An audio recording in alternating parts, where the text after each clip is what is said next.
It was not an emergency landing, and it was not an accident.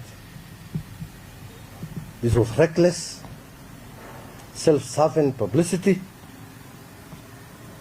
orchestrated by a unknown politician, Cleophas Malala, who sought nothing more than political mileage and personal glorification at the expense of the safety and well-being of our children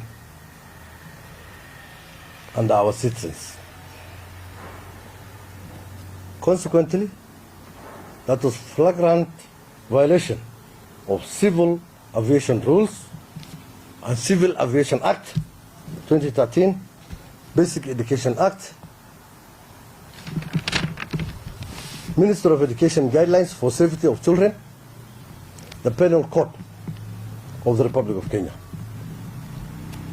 It was this ill-advised intrusion disrupted a national schools event, endangered lives, and caused panic.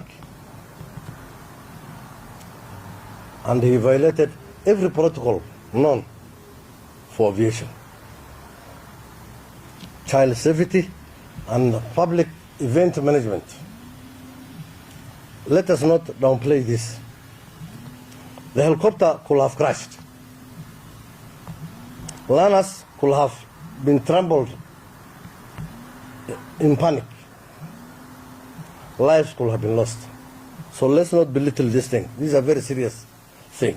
The action of that politician and the pilot are irresponsible and reckless and national embarrassment and a criminal offense for that matter. Consequently, full criminal investigations is underway in collaboration with Kenya Civil Aviation Authority, the Ministry of Education, and BCI. The RCIO is handling the case. Therefore, the pilot, the politician, and any other accomplices involved in this unauthorized landing will face criminal charges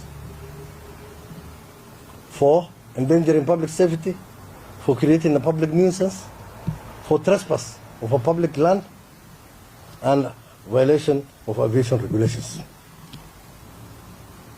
And I call upon Cleophas Malala, former Senator Kakamega, to report to the RCIO Western before Friday, so that he makes his statement. As we go further with the investigations, he will face full criminal charge. The chopper registration number is 5 Yankee, that is 5Y, KPI, that is the registration number. 5 Yankee Kilo Papa India, that is the registration number of that helicopter that landed in the midst of the playground, interfering with the ongoing match.